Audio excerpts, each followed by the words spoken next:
Hello everyone, welcome to Learner Bee. I am Shivani Chauhan. Class 6 Hindi की book का chapter 5 रहीम के दोहे। इनका पूरा एक्सप्लेनेशन हम देखेंगे। रहीमन देखी बड़ेन को लघु न दीजिए डारी, जहाँ काम आवे सुई कहा करे तलवारी। तो इसका देखिए मतलब तो ये निकलता है कि इस दोहे में रहीम कहते हैं कि बड़ों को सम्मान देना चाहिए और छोटों को भी नकारना नहीं चाहिए। हर चीज़ का अपना महत्व होता है। जहाँ सुई का काम होता है वहाँ तलवार काम नहीं आती। यानी हर छोटी बड़ी चीज़ का अपना महत्व होता है। तो अगर कोई बड़ी चीज़ आपको मिल जाए तो इसका मतलब ये नहीं होता है कि आप छोटी चीज़ को छोड़ देंगे। लघु का मतलब होता है छोटा, ठीक है। लघु न दीजिए डारी मतलब लघु जो छोटी चीज़ है उसको आप फेंक ना दीजिए, या फिर उसका भी सम्मान आपको करना चाहिए, क्योंकि जहाँ पर सुई काम आ सकती है वहाँ पर आप तलवार नहीं निकालते हैं। नेक्स्ट है हमारा दोहा। तरुवर फल नहीं खात है सरवत पियत न पान, कहीं रहीम पर काज हित संपत्ति सचहि सुजान।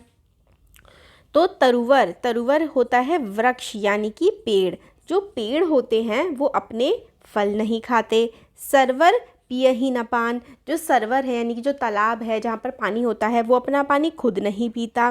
कहीं रहीम पर काज हित, तो रहीम कहते हैं दूसरों की मदद करने के लिए संपत्ति सजहि सुजान। तो अच्छे व्यक्ति, समझदार व्यक्ति वही होते हैं जो दूसरों की भलाई के लिए अपना धन जो है वो व्यय करते हैं। तो रहीम कहते हैं कि पेड़ अपने फल नहीं खाते, तालाब अपना पानी नहीं पीते। इस तरह बुद्धिमान लोग दूसरों की भलाई के लिए धन इकट्ठा करते हैं, ना कि अपने लिए।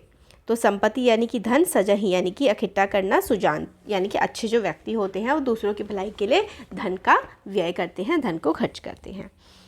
रहीमन धागा प्रेम का मत तोड़ो चटकाए, टूटे से फिर ना मिले मिले गांठ पड़ी जाए।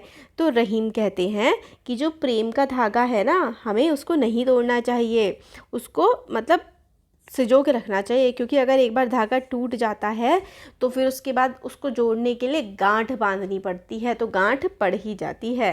रहीम कहते हैं कि प्रेम के रिश्ते को धागे की तरह समझो, उसे जल्दबाजी में मत तोड़ो, क्योंकि एक बार टूटने पर फिर से नहीं जुड़ता है, और अगर जुड़ता भी है तो गांठ पड़ जाती है, यानी रिश्ते में कटुता आ जाती है, कड़वाहट आ जाती है। तो रिश्तों को हमें सहेज के रखना चाहिए, उनको तोड़ना नहीं चाहिए। रहीमन पानी राखिए बिनु पानी सब सून, पानी गए न उबरे मोती मानुष चून। तो यहाँ पर जो है रहीम कहते हैं कि जल को महत्व, मतलब जल के महत्व पर वो प्रकाश डालते हैं। वो कहते हैं कि पानी को बचाकर रखना चाहिए, क्योंकि पानी के बिना सब कुछ सून यानी कि सब कुछ व्यर्थ है। पानी के बिना मोती, मनुष्य और चूने का जो पत्थर है अपना अस्तित्व या महत्व खो देते हैं। पानी शब्द का प्रयोग दोहरे अर्थ में किया गया है, एक तो सामान्य जल के अर्थ में और दूसरा मान सम्मान या प्रतिष्ठा के अर्थ में। अर्थात जैसे जल जीवन के लिए आवश्यक है, वैसे ही मान सम्मान भी जीवन में महत्वपूर्ण है। तो एक तो यहाँ पर मान सम्मान की बात की गई है, दूसरा यहाँ पर कि पानी कितना ज़्यादा महत्वपूर्ण है। पानी के बिना मोती या मनुष्य या फिर चूना किसी भी काम का नहीं रहता। आगे देखते हैं हम लोग। रहीमन विपदाहु भली जो थोरे दिन होए, हित अनहित या जगत में जानी परत सब कोय। तो इस में रहीम कहते हैं, इस दोहे में बोलते हैं रहीम कि यदि कोई मुसीबत या कठिनाई थोड़े समय के लिए आती है तो वह अच्छी होती है, क्योंकि इस संसार में ऐसी स्थिति में यह पता चलता है कि कौन हमारा हितैषी यानी कि कौन हमारा शुभचिंतक है, और कौन अहितैषी यानी कि कौन बुरा चाहने वाला है। यह दोहा सिखाता है कि कठिन समय में ही असली मित्रों और शुभ चिंतकों की पहचान होती है। तो बेसिकली यहाँ पर यह बताया जा रहा है कि रहीमन विपदु भली, रहीमन मतलब रहीम बोलते हैं कि थोड़े समय की विपदा अच्छी होती है अगर वो थोड़े दिन के लिए आए। हित अनहित या जगत में, तो अगर थोड़े समय की जब विपदा आती है ना हमारे ऊपर, तब हमें पता लग जाता है कि कौन हमारा दोस्त है और कौन हमारा दुश्मन है। तो हित अनहित इस जगत में जानी परत सब होए, मतलब कौन हमारा हित चाहता है कौन अहित चाहता है, ये सारी की सारी परत यानी कि सारी की सारी हमें समझ आ जाती है कि कौन हमारा फ़ायदा चाहता है कौन नुकसान चाहता है जब हम पर विपत्ति आती है। नेक्स्ट देखिए, रहीमन जीवा बावरी कही गए सरग पताल, पाहू तो कहीं भीतर रही जूती खात कपाल।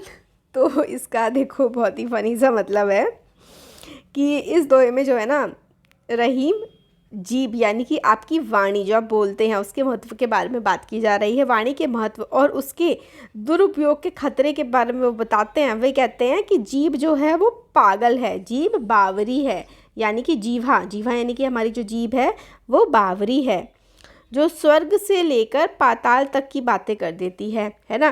कहीं गए सरग पताल, सरग यानी कि वो स्वर्ग से लेकर के पाताल तक की बातें कर देती है। जीभ खुद तो मुंह के अंदर सुरक्षित रहती है, आपू तो कहीं भीतर रही, कहने के बाद खुद तो मुंह के अंदर सुरक्षित रह जाती है लेकिन अपनी बातों से दूसरों का सिर फुड़वा देती है, जूती खात कपाल, और जो हमारा जो सर होता है हमारा जो फेस होता है वो जूते खाता है ना। यानी मुसीबत में हमें हमारी जीभ डाल देती है। ये दोहा सिखाता है कि अपनी वाणी पर नियंत्रण रखना चाहिए और सोच समझकर बोलना चाहिए। तो आपकी जो ज़ुबान है ना वो आपका सर भी फुड़वा सकती है, खुद तो प्रोटेक्ट होकर के मुंह के अंदर बंद हो जाती है, जूती खात कपाल, और जूता कौन खाता है वाणी की वजह से, हमारा सर जूता खाता है या फिर हमारा सर फुड़वा देती है ये ज़ुबान। तो ज़ुबान ज़रा सोच समझ के चलानी चाहिए। हमारा जो नेक्स्ट दोहा है, कही रहीम संपत्ति सगे बनत बहुत बहुरीत, विपत्ति कसौटी जे कसे ते ही साचे मीत। तो इस दोहे में रहीम सच्चे मित्र की पहचान बताते हैं। वे कहते हैं जब किसी के पास धन संपत्ति होती है तो बहुत से लोग उसके मित्र बनने के लिए तरह तरह के तरीके अपनाते हैं, लेकिन जो व्यक्ति मुसीबत की कसौटी पर खरे उतरते हैं वही सच्चे मित्र होते हैं। ये दोहा सिखाता है कि असली मित्रता की पाक कठिन समय में ही होती है। तो कहीं रहीम संपत्ति सगे यानी कि जब पैसा होता है तो सब सगे होते हैं, सब आपके दोस्त बनना चाहते हैं। बनत बहुत बहुरीत यानी कि बहुत सारे लोग आपके दोस्त बनते हैं जब संपत्ति होती है।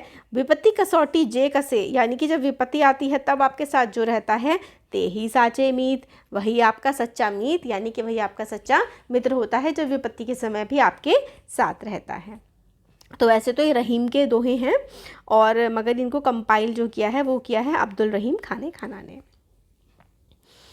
तो भाई ये मस्त दोहे थे है ना, मेरे जीभ वाला बड़ा मस्त लगता है कि भाई जीभ में हड्डी नहीं होती मगर आपकी सारी हड्डियाँ तोड़वाने की ताकत वो रखती है।